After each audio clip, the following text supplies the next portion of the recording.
A black child on a playground in Minnesota stole stuff from a white toddler, which prompted the white toddler's mother to call the black child the N-word, after which a Somali man charged with child rape filmed the woman, who was subsequently threatened and doxxed, after which people on the internet gave her $500,000. Who's in the right? Who's in the wrong? I have compiled the best arguments from black Marxists, a white supremacist, and an Eastern Orthodox political philosopher. I'm Michael Knowles. This is The Michael Knowles Show.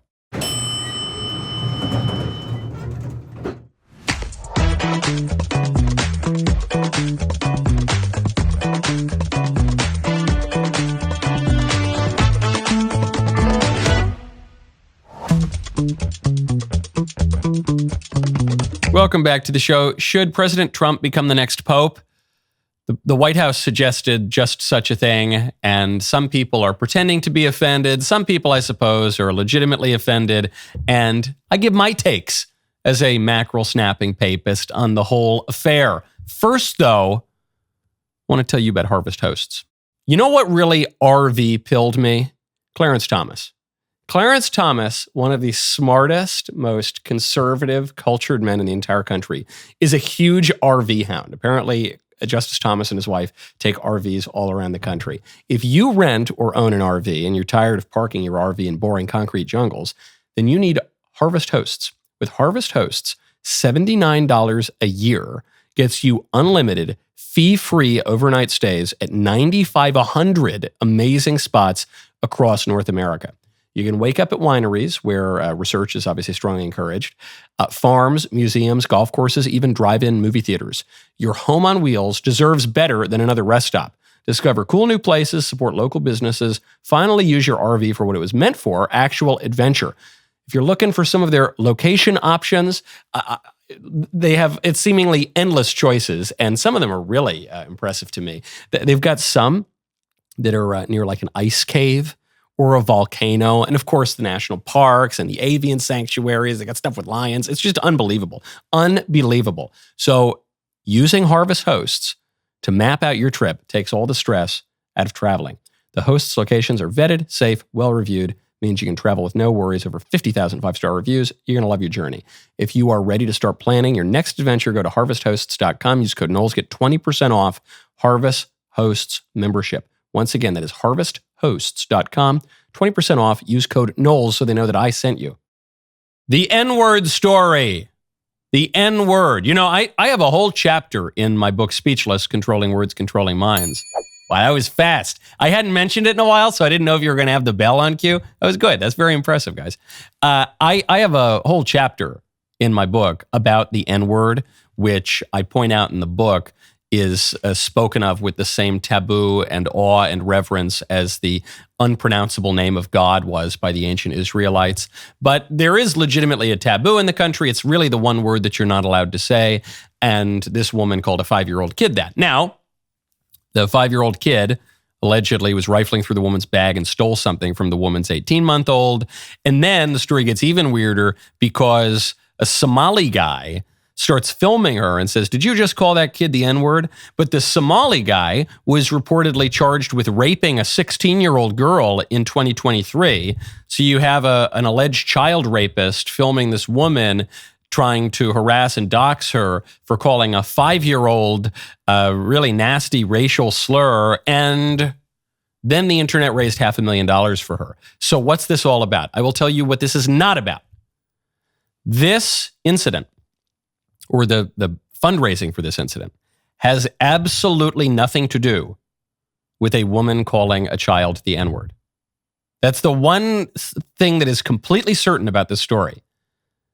There is not one person who is defending calling a 5-year-old child a nasty racial slur. It has nothing to do with that. This whole incident is about two things. It's about immigration, and it's about Austin Metcalf. And maybe I should flip that order. I think primarily it's about Austin Metcalf, because Austin Metcalf's alleged killer. You remember Austin Metcalf? He's the teenager who was a football star who's looking forward to great big things in his future. And then a black student allegedly stabbed him in the chest and murdered him on the spot because Austin Metcalf asked the boy to get out of his seat. And then the black kid who was charged with murdering the white kid raised $500,000 for murdering the white kid. This is a reaction to that. That's what this is about. That's almost entirely what it's about. It is also about, to a lesser degree, immigration. This is a Minnesota woman who is being filmed by a Somali alleged child rapist. And there has been a mass migration of Somalis who do not exactly assimilate generally into lily white, Midwestern Minnesota. And that has created racial and cultural tension. If a bunch of Minnesotans moved to Somalia, guess what? There would be racial and cultural tension there too. That is an inevitable fact of the world and the diversity of peoples and migration and polities. That's just how it works. And so it exploded in this viral, wild incident of a woman calling a 5-year-old the N-word, which no one would ever justify. But given the broader racial and cultural circumstances around it, the internet gave her $500,000. If a black kid can raise $500,000 or more for murdering a white kid, says the internet, then this white lady can raise $500,000 for calling a 5-year-old kid a nasty word. That's the argument. And this is the inevitable consequence of the liberals demanding racial conscious politics. That's really what it's about. If BLM led by Marxists, says we are going to have an explicitly racially conscious politics. BLM wasn't the first group to suggest this on the left. That's been true for many decades now. BLM really perfected it. BLM became the apotheosis of leftist racial politics. BLM says it's all about race, black people good, white people bad, give black people everything, white people deserve nothing, we need to abolish whiteness. Well, okay, if that's the argument, then there is going to be a white racial consciousness too, at least to some degree. There's a Pew Research study that came out, this is some years ago now, asked whether race is somewhat or very important to people of different races. Black people said, 70% plus of black people said race was somewhat or very important to their identity. Over 50% of Hispanic people and Asian people said race is somewhat or very important to their identity. Only 15% of white people said that. White people do not have a racial consciousness. Certainly did not when that study was undertaken. Post BLM, post Austin Metcalf murder, post all of these incidents, post DEI, post all of this insistence on racial politics from the left, maybe that's changing. Maybe this incident is evidence of that changing. There was a popular syndicated columnist in the 90s and 2000s, Sam Francis, who ended up becoming a white supremacist actually. But he was a mainstream columnist for a long time.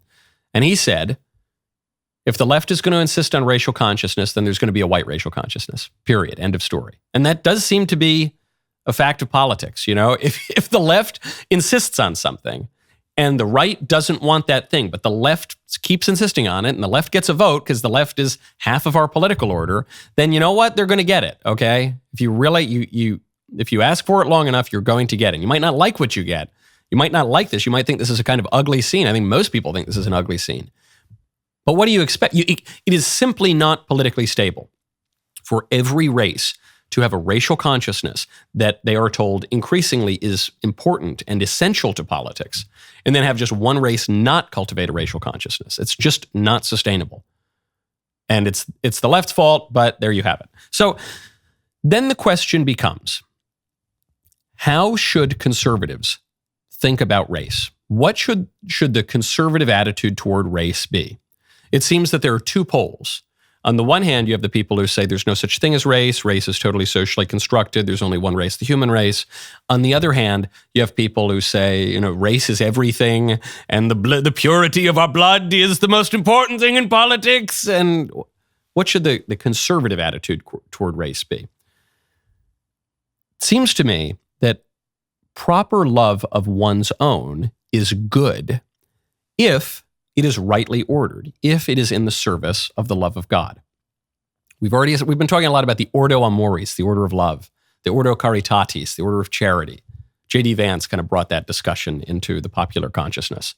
Well, if we acknowledge that it is fine to have a special love of one's own family over other people's families, then if you extend that out, it seems perfectly reasonable to have a proper love of one's own tribe over or in a special relation to other tribes. If an Italian American, it's a grand slam, I don't know, if an Italian American wins some award or something, and I say, attaboy, good job, Dino, that's right, you're making us proud. There's nothing wrong with that.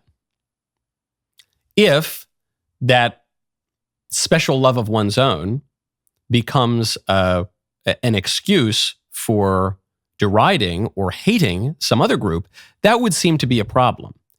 If the love of one's own race, one's own nation, one's own geography, one's own occupation, one's own anything, if the love of one's own becomes an end in itself, rather than an instrument toward proper love, which leads to the highest love, the love of God, then that becomes a problem, because then that becomes an idol. And this is not just an isolated incident when we're talking about a playground in Minnesota. It's not even isolated only when we're talking about race. This is essential to the debates that we've had for the last 10 years over nationalism versus globalism. And we'll get to how that's the case in 1 second. First, though, I want to tell you about Helix Sleep.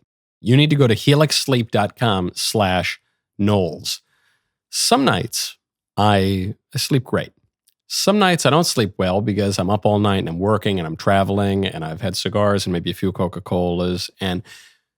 But what I can guarantee you is every night that you sleep in your Helix is going to be a magnificent night's sleep. Magnificent. I've had my Helix, I don't know how many years now, 4 or 5 years now maybe, and it is magnificent. You know how much I love my little boys. My boys, they're getting Helix mattresses. One already got it because he moved to a bed.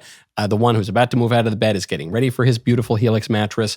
What makes Helix different is they match you with the perfect mattress for your body and sleep style. You take their sleep quiz, it finds an ideal match. Do you sleep hot? Do you sleep cold? Do you like firm? Do you like soft? Do you like somewhere in the middle? It's just really great. I adore my Helix. It is fabulous. It is my favorite mattress brand. Right now is the perfect time to upgrade your sleep because Helix has a great Memorial Day early access sale. Go to helixsleep.com/Knowles, get 27% off site-wide, plus a free bedding bundle. That's a sheet set, a mattress protector with any Luxe or Elite mattress order. helixsleep.com/Knowles, 27% off site-wide, plus a free bedding bundle with any Luxe or Elite mattress order. helixsleep.com/Knowles. Sleep better tonight. Do we love the nation? Do we love America? Are we America first? Or are we citizens of the world, man? And we oppose that nasty nationalism, that jingoism, that chauvinism, and I make no distinction between an American and a Tibetan. No, sir. I'm a citizen of the world. Kumbaya. Well, it seems perfectly right and proper to have a healthy love of one's own nation, but not to the exclusion of other nations, not to the detriment of other nations. I was reading an excellent book, coincidentally, over the weekend. A friend gave me this book. It's called Christian Orthodox Political Philosophy. It's an Eastern Orthodox writer, Pavlos Kyprianou. And he pointed out, he said, nations are real things, and it's perfectly good to love a nation. But in the Christian understanding, your love of your own nation should impel a greater love of the rest of the world. It should help you toward loving the rest of the world. I know my nation, I love my nation, and that helps me to understand the love that I should have for the rest of the world. Some people, though, do the opposite. They say, I love my nation, and I only love my nation, and I hate every other nation. I love my family. I hate every other family. I love my race. I hate every other race. That is quite wrong. In fact, I have a quote here from this book, really good book. Quote, just as the family and marriage, which did not exist before the fall, can be sanctified, so can the nation. The right attitude is to love our nation in response to Christ's commandment to love our neighbor. In the absence of divine grace, the nation and nationalism can even reach levels of satanic idolatry, as seen in Nazism, where everything was allowed and justified, even genocide, for the sake of the nation and racial purity. And the irony, the Nazis are a great example of this, of making an idol out of the nation, and so becoming a satanic perversion of the order of love. But the irony of this is exactly the error that the Jewish high priests make in the Passion. The Jewish high priests and the mob make in the Passion. Because what the high priests do is they place the nation above God. They turn on Christ, the Son of God, God himself, and they choose the nation. Better that one man should die. is the line. You even see this in the choice between Jesus and Barabbas. When Pontius Pilate says, okay, I'm going to give you one of your criminals to the mob led by the high priests, he says you're going to have either Jesus or Barabbas. These are parallel visions. Christ, the Son of the Father, the true Son of the Father, and Barabbas, which literally means Son of the Father. Except Barabbas is a political revolutionary. He was in jail for leading an insurrection, a revolt, a riot against the Roman authorities. Christ says, my kingdom is not of this world. Ironically, he is accused of doing the thing that Barabbas does, and then they say, give me Barabbas. But these are two visions. The purely political, the idol of the nation in Barabbas, and the ultimate kingdom, the mystical body in Christ. And the error is placing the nation above God. Well, that's exactly the error that the Nazis make. That's exactly the error that many people have made throughout history. Many Christians have made, many people of every background and religious view have made. Love for all of these views, for all of these goods rather, including the supreme good of God, has to be, in this very good book, which I recommend, authenticated by the love of neighbor. It's fine to have a special love of one's own family, one's own nation, one's own race, one's own occupation, one's own hobby groups. It's perfectly fine to have a proper love of the things that are closest to us. But they have to be in service of the love of God. And these loves are authenticated by the love of neighbor. That's the way we ought to think about it, which is a rebuke, certainly to the left, but it's a rebuke of elements of the right as well. And it's why the only way that we can understand these things is in the context of Christian theology, which is, of course, the only way we can understand our civilization, because our civilization was built by the church. So as we move in a post-Christian civilization, as some people call it, things can get very nasty. And so, while the left wrings its hands over Christian nationalism, we warn. We say, hey, if you think Christian nationalism is bad, just wait till you find out about unchristian nationalism. If you think the religious right is bad, just wait till you hear about the irreligious right. It's a lot worse. Now, on this point of religion, we have the next biggest controversy of the weekend, which is that President Trump tweeted out a picture of himself as the Pope. And I shouldn't laugh, but it's him sitting there. He's got the Pope hat on, the mitre, and he's got the papal vestments. He's sitting in the throne. He's got the cross necklace. Okay. Should we be offended? Should we laugh? Is this terrible? Is Trump really anti-Catholic? What are we supposed to do here? Governor Kathy Hochul of New York says, as a Catholic, I'm very, very offended. Kathy Hochul, who ratifies the slaughter of babies in her state, who ratifies all the excesses of leftism, who ratifies the gender ideology, who ratifies the redefinition of marriage. No, now this is too far. This is what offends her as a Catholic. We do not want to reduce religious things to jokes. We don't. We don't want to make jokes about God. We don't want to make jokes about the saints. When you're examining your conscience and you go into confession, one of the things you have to examine and confess is if you make profane or vulgar jokes about religious things, because you don't want to reduce religious things to jokes, okay? Most of us have done it at some point, okay? And in fact, most conservative Catholics I know have at some point at least considered or outright made the joke about Trump becoming Pope. Yes, what should happen at the next conclave? Maybe we'll have Donaldus Magnus. Is he eligible? I'm not quite sure. Most of us have made some kind of joke like that. It is not to be recommended to make jokes about religious things, to reduce religious things to jokes. However, all that said, Trump clearly meant no offense. He is one of the most explicitly pro-Catholic presidents we've ever had in a country that has been anti-Catholic for a long time. Trump visited the National Shrine, St. John Paul II. His wife is Catholic. He picked a Catholic vice president. Some would say maybe our first practicing Catholic vice president. Am I offended as a Catholic, as Governor Hochul demands that I be? Call me crazy, but I am more offended by the previous president, who calls himself a Catholic, who sued nuns was vice president in an administration that sued nuns for being Catholic. A lot of people don't even remember that from the Obama admin. The president who, while he was president, spied on Catholic parishes and likened them to domestic terrorists. Who knows, might have spied on my parish. The president who imprisoned pro-lifers, disproportionately Catholic, for praying, for demonstrating, for being pro-life. The president who supported the wholesale slaughter of millions of babies. The president who tried to redefine marriage. Call me crazy. But even just that, marriage being the symbol of Christ's love for his church, to say nothing of the gender ideology and the explicit persecution of Catholics, I'm a little more offended by that. And I think that these comments from putative Catholics like Governor Hochul, I think they're a little disingenuous.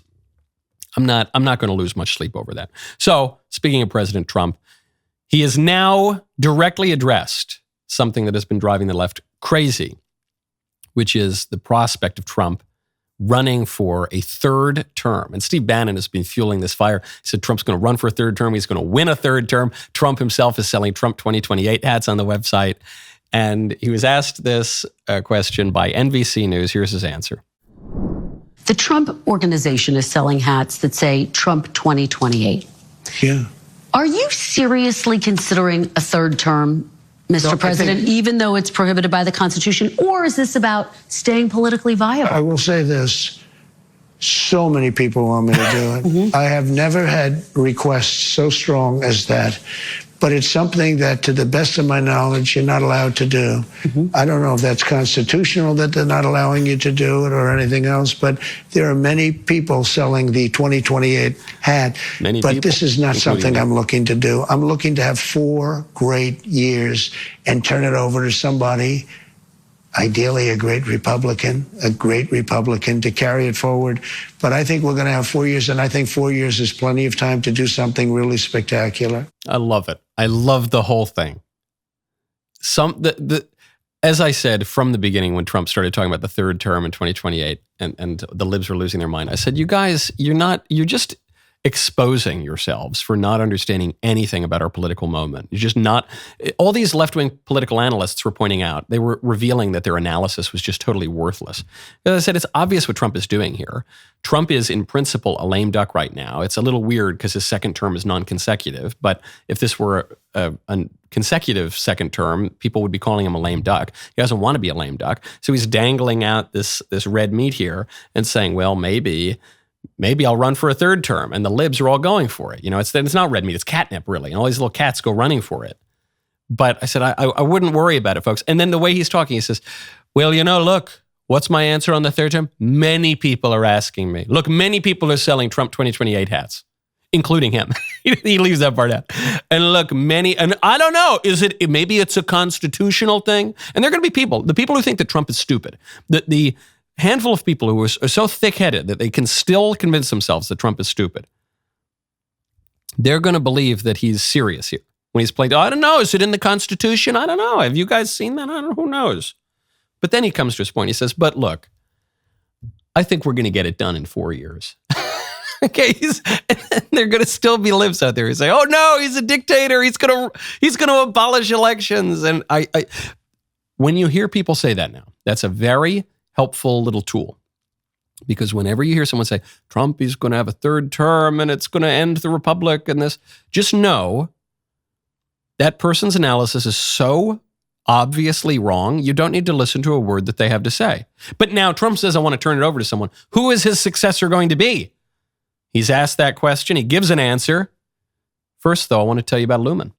I want to tell you about lumen.me/Knowles. I have discovered a magnificent tool that gives me real-time insights into my metabolism through something as simple as my breath. It's called Lumen, the world's first handheld metabolic coach. All you need to do is breathe into it first thing in the morning. You will know exactly what is happening with your metabolism. Are you burning fats? Or are you burning carbs? Based on your measurements, Lumen creates a personalized nutrition plan just for you. Since your metabolism is basically the engine behind everything your body does, when it's working really well, you get all kinds of great benefits. You will find it easier to manage your weight. You'll have more energy throughout the day. You'll see better results from your workouts. You will even sleep better. For me, I'm kind of a Luddite and I don't pay that much attention to my physical health. But Lumen makes it so easy. I just love it. I wake up, I can just blow right in this machine, and then it tells me everything, and I don't need to worry about it. Okay, Lumen gives you tips to keep you on the top of your health game and improve metabolic health. The warmer months are coming. Spring is here. Get back into that health and fitness routine. Go to lumen.me/Knowles. Get 15% off your Lumen. That's lumen.me/KNOWLES for 15% off your purchase. Thank you, Lumen, for sponsoring this show. NBC pushes. Mr. Trump, you say you're going to hand it over to a successor. Who will the successor be? Here's his answer. As we sit here today, who do you see as your successor, Mr. President? Well, it's far too early to say that, but I do have a vice president, and typically it would be, and JD's doing a fantastic job. He would be at the top of the list? It could very well be. I don't want to get involved in that. I think he's a fantastic, brilliant guy. Marco is great. There's a lot of them that are great. I also see tremendous unity. Okay, you know how much I hate to say I told you so. I just feel so vindicated. Every day that passes for the Trump administration, I feel so vindicated because I've been giving my analysis, making arguments, often defenses, usually defenses of President Trump for 10 years now. And the left calls me crazy, and the right, some people on the right call me crazy. And I was just so right. even early on, after Trump was elected this time around. And he refused to name J.D. Vance as his successor. He just left it at that. I'm not willing to name J.D. Vance as my successor. People said, oh, is he throwing shade at J.D.? Oh, is it this? And I said, look, this is just good management. He has a lot of very ambitious people who are working for them, and he has to keep them all plugged in. He needs to keep them all incentivized to do a good job. And I specifically said, think about Marco Rubio. If Trump comes out now and says, JD is my successor, Marco Rubio has no reason to do a good job as Secretary of State. He has no reason to even retain the job because he's only doing the Secretary of State job because he knows it's going to give him a leg up to run for president in 2028. So he's got to manage all those other people. It's not a slight on JD. It's a way to keep the other people engaged. And then in this answer, Trump says exactly that. Right after he told, look, I think JD is great and everything. But, Marco is great too. He has to go to Marco because Marco Rubio has already run for president. He ran for president against Donald Trump. It actually got pretty nasty in 2016. But he's the Secretary of State now. It's a really important job, and he's got to keep him incentivized. And there are other people too. Tulsi Gabbard ran for president. She's now DNI. He wants to keep her engaged. Pete Hegseth could run for president after this, after being Secretary of Defense. There are plenty of other people who could run, and he's got to keep them engaged. So why would he? If the whole point is to say, I'm not a lame duck yet, then he's got to say, one, maybe I'll run for a third term, and two, I'm not going to pick my successor. Because the minute he picks his successor, all of the political focus goes to that person. All the power goes to that person. Trump loses power. He's too smart. He's not going to do that. Now, speaking of political succession, Germany, the German government has just ruled to suppress the most popular political party in the country. How'd they do that? Hold on.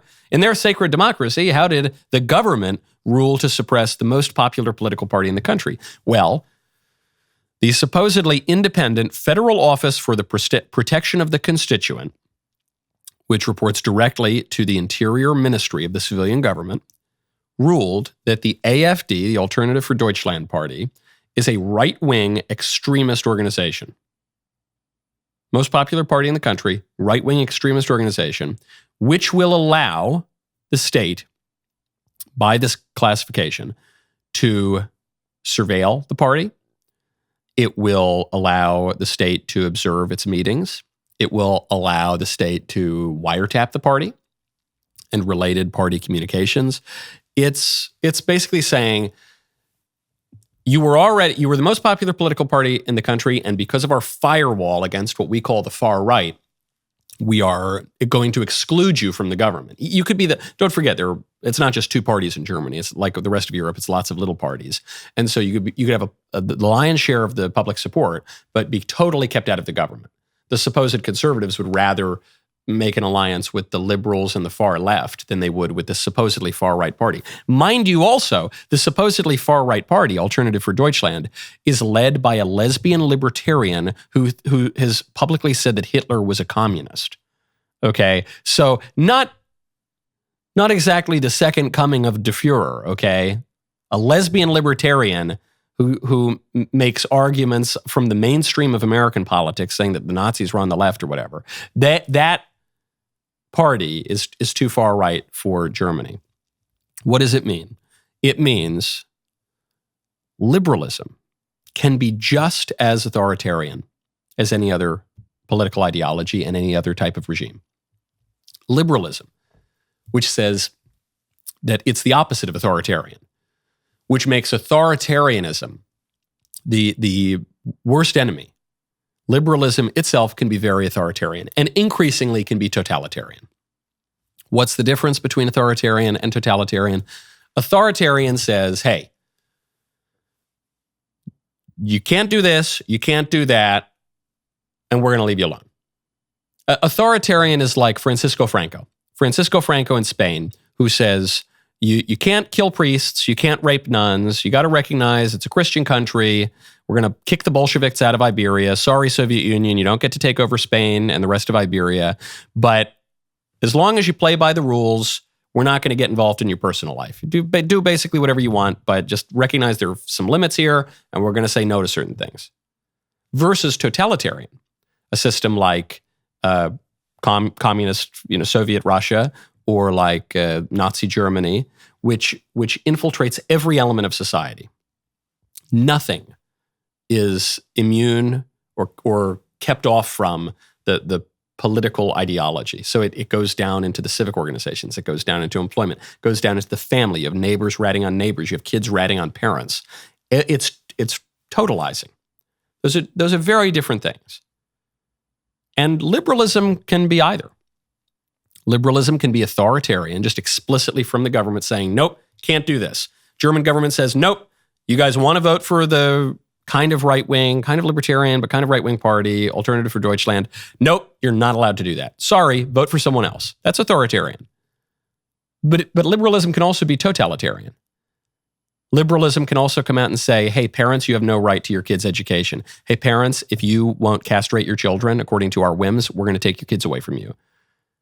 Hey, parents, if you oppose the excesses of liberal racial ideology, we're going to liken you to domestic terrorists. We're going to spy on you. We're going to poison your kids against you. We're going to teach your kids from a very young age to turn on you. And we might just take them away entirely. That's totalitarian. Liberalism can be both. The one thing that liberalism cannot be is what it purports to be, which is the alternative to those things. It's not an alternative to authoritarianism or to totalitarianism. It is just as heavy-handed, if not more heavy-handed, than the alternatives. No wonder Deutschland wants an alternative to liberalism. Speaking of crumbling liberal hegemony, some good news from the Washington Post. Headline, 3 years after the Dobbs leak, Democrats have moved beyond abortion. So just the first 2-3 paragraphs. 3 years after a leak revealed the Supreme Court's thinking ahead of a decision overturning abortion rights. So there's no right to kill a baby, but whatever. It's the Washington Post. The issue's preeminence has faded into the background of an American political landscape transformed by President Donald Trump. Facing an administration that is dismantling federal agencies and fighting court orders on deportations, Democrats have focused their political fire on other issues. This comes after a more than 2.5-year run of saturation messaging on threats to reproductive rights, that is, killing babies, that was followed by some big victories, but also surprising losses. Most Democrats still view abortion rights, quote unquote, as a cornerstone of party orthodoxy, embraced by the majority of voters, but they also consider it essential for the party to expand beyond that cultural issue. So here you have WaPo, liberal newspaper par excellence, saying, look, abortion, the supposed right to kill a baby is still really important. It's still so super duper popular. Most voters really want to kill all the babies. They really love it. I mean, it's super. Democrats didn't do anything wrong. But we Democrats, we're going to focus on some other things right now. Yeah, you probably should. Now, of course, if abortion were really super duper popular, you wouldn't focus on other things. Your saturation messaging would have worked and you would have won the 2024 election. But it doesn't work because most people aren't psychos who want to slaughter babies left and right. So the Democrats are acknowledging, shoot, we lost it. Now, it's important to give the devils their due. The abortion message did work, especially immediately after that leak, that illegal leak that almost got conservative Supreme Court justices murdered. Alito, and especially Kavanaugh, because the libs are doing their best to stop this decision from coming out. Why? Why did they want to stop the decision from coming out? If the public opinion were just permanently fixed in favor of killing babies, then they should have wanted the Dobbs decision to come out. They should have wanted the conservatives to supposedly overplay their hand on abortion rights, because then the Democrats would have won every election after that, right? Well, what the Democrats knew at the time, and what we should know now, we conservatives need to keep in mind, is political victories, judicial victories, transform the political calculation, transform public opinion. When that Dobbs decision was leaked, I'm sure there were a ton of people who thought, this is really bad. We can't let them get rid of Roe v. Wade. I've been told my whole life Roe v. Wade is the most important Supreme Court decision ever in all of history and the most important decision in all of jurisprudence. We can't let this happen. The world is going to fall. And then it happened, and everything was fine, and the dust settled, and maybe people even started to think, maybe we shouldn't kill all the babies. Maybe that's actually good. Maybe the Democrats they were kind of wrong about that. Maybe they lied to us about what they told us, that the overturning of Roe v. Wade was going to ban abortion everywhere. That obviously didn't happen. Maybe abortion's not even that great. Maybe there are other issues to focus on. This is another rebuke of the part of the right that wants to win by losing. The part of the right that said, we need to vote against Trump because Trump is really bad. We need Hillary to win. We need Biden to win. We need Kamala to win. There are people on the right who say it's better to let Kamala win. People that even call themselves really serious right-wingers. And they say it's better to let Kamala win. They're practically Democrats. They're practically liberals. They say, no, the way we really win in the long term, it's the same as never Trump.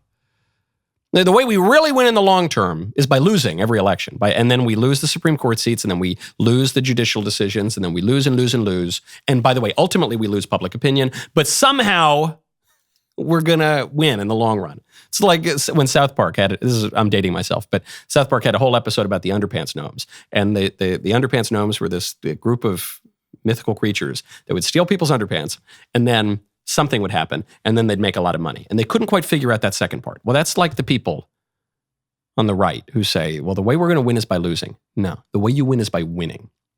You win with the best candidate you have, who's going to have flaws, at the moment where the issues are a little imprecise and you're risking certain aspects, you're putting your moral self out there, and then you're going to appoint some judges, and there are going to be some decisions, and you're not going to get every decision you want, but you're going to get some victories. And those victories, when you win, transform public opinion, and they set you up for your next victory. You win by winning. You do not win by losing. Proof of it, not just from the right, but even the left admitting it. Washington Post saying, shoot, the Republicans won by winning, and we need to change our strategy because fear-mongering about abortion and Roe v. Wade isn't working anymore. President Trump's first 100 days rewrote the playbook. America's golden age is here, and the libs will do anything to shut it down. At the Daily Wire, we are not just watching the world around us. We are on the front lines conducting hard-hitting investigations, writing explosive exposés, streaming daily shows with commentary from the most trusted voices in conservative media, delivering the facts first. This is your moment. Join the fight at dailywireplus.com. My favorite comment on Friday is from Anani Moose Lull, who says, let the record show that Michael considers Starbucks to be a public restroom that happens to serve coffee. Oh, kind of, yeah. I mean, I think the coffee is good, and I like the experience of being in Starbucks, and I know you're not supposed to say that as a right-winger.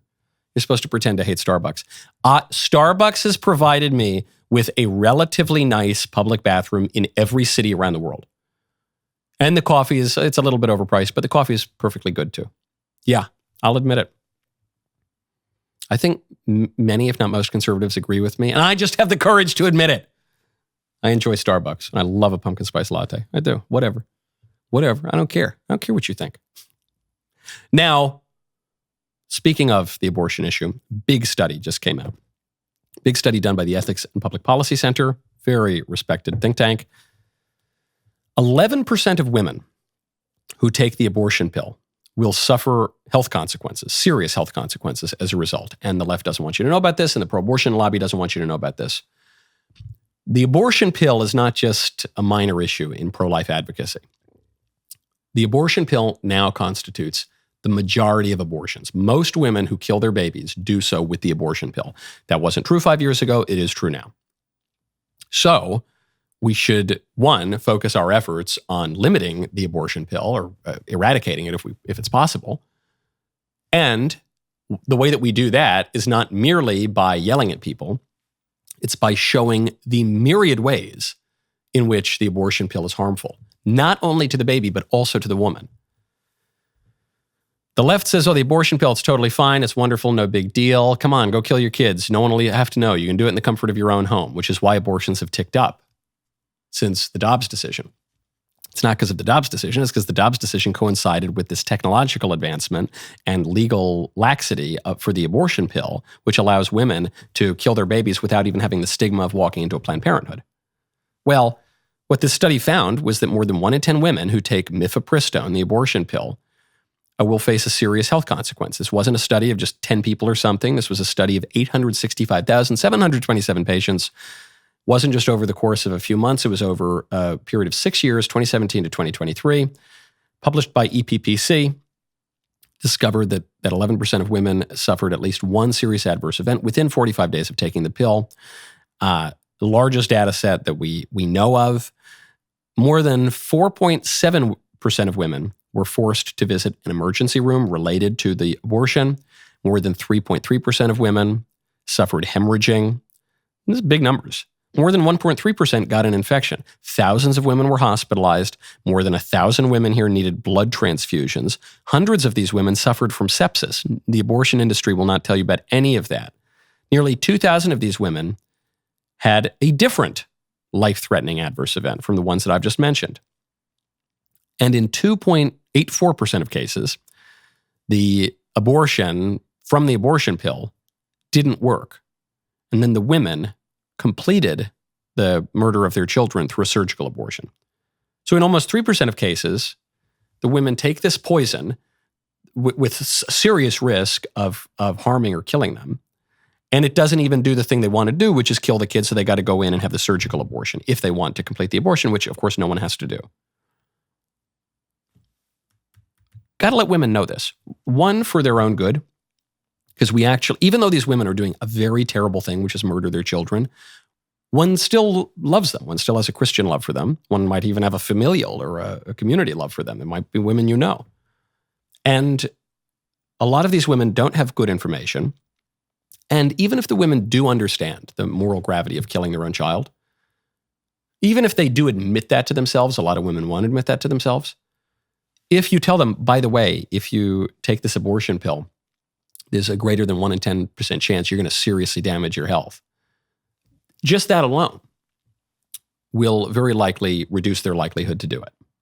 Okay? So sometimes pro-lifers or people who are in any way take the abortion issue seriously, they'll say that the pro-life focus on women as the victims of abortion is misguided because the women are killing their children. So we shouldn't talk about them as victims. They're the perpetrators of the crime.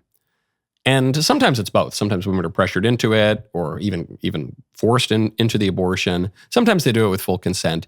But as we've pointed out on this show many, many times, freedom is willing predicated on knowledge. So if you don't have a command of your will because you've abused it through vice and license, and if you don't have knowledge because you're ignorant or you've been taught things that aren't true, you cannot truly be said to be free. That's the classical and conservative understanding of freedom, not the left-wing version of freedom, the liberal version of freedom, which is just perfect neutrality in choosing.